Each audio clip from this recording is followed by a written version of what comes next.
think I've already done it by saying whatever I'm saying.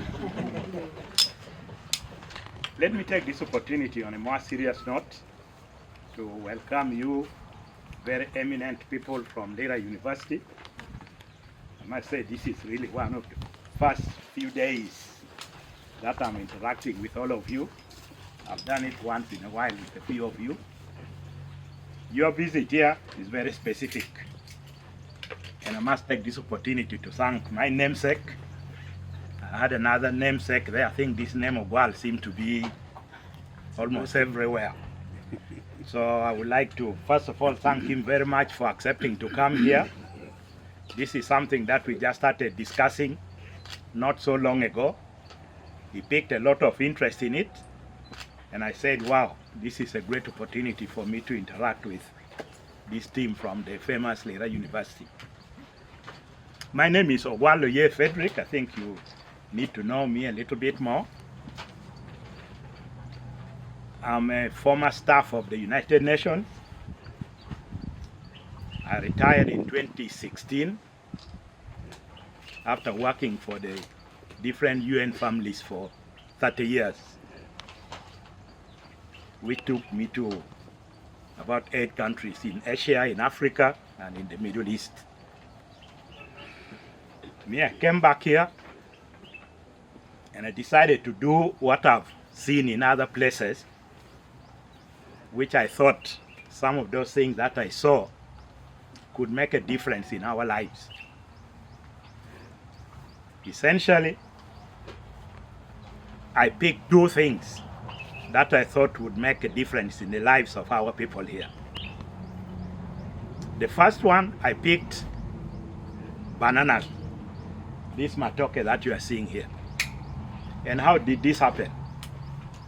I was working in Pakistan and went to the market where we used to buy food. And I saw heaps and heaps of matoke in the market. And when I looked at the environment and the weather in Pakistan, I was wondering where they were getting those different types of matoke from. Initially, actually, I thought that maybe they were importing these things from Africa. And I was thinking specifically Uganda. But when I started going to the villages, I realized that these people were seriously producing locally matoke. I started asking myself, why are we not doing this at home, which even seemed to be having a better weather pattern. But then I realized that there are things that we are doing in the wrong way. And when I started investigating, I found that we were not farming these bananas. We were just throwing them there and we were waiting for them to produce something. I realized that we are heaping matoke. You find within the same area about 10 or 15 suckers. And you start asking yourself, if all these stems are looking for food within the same area, what can they produce? Then what I saw from those friends, within the same area is a maximum of 3 stems of matoke. And that is when you start seeing whatever the size of matoke that they are producing there. When I came and did it here, everybody around here was laughing at me and said, these people, when they start moving around in the world, I think they lose their heads. When I asked them to come and help me to plant the matoke here, they refused. They were telling me, they said, there's a certain insect, I don't know what they call it, kalalang. They say once it gets down there, that matoke will never get up. And I said, but if you know that is the problem, then why don't we eliminate the same? Then after about 9-10 months, people again in the area, they are coming to ask me, please you give us some, because whatever they are seeing here was. So that was one. That is the area where I picked interest. But then later on, because I already made a decision that we must have cocoa here, by God's grace, wherever they plant this cocoa, you must have it with something that can provide shade, especially when they're just coming up. And everywhere, wherever I went, you find like in West Africa, in Ivory Coast, where the plantain is part and parcel of the garden of cocoa.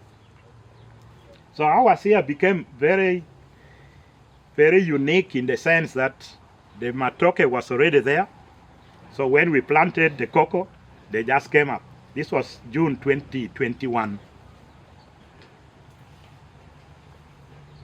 And with pleasure, I can now tell you that by December 2023 is when we now started harvesting the cocoa here.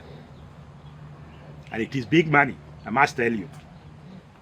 I don't want to preempt what brought you here, but our sons, brothers and sisters, I would like to tell you something.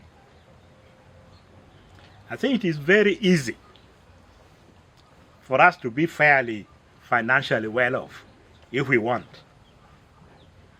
I can assure you, you have heard I've just said that I worked in the UN for 32 years actually. I started when I was very young. And I was getting good pay.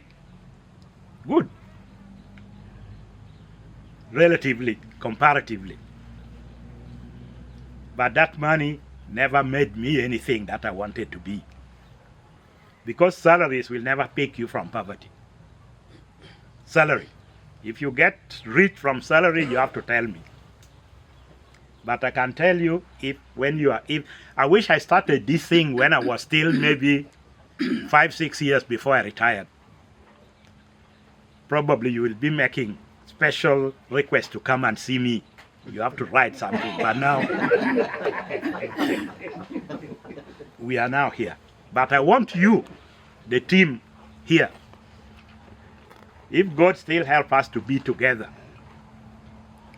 even if you don't come from Lango, you come from somewhere else, I would like us to compare notes, share our addresses, and you say that what you told us on the 1st of August was true. But that can only be true if you take whatever you are going to learn from here today and you go and put it in practice. From my side, I would like to assure the VC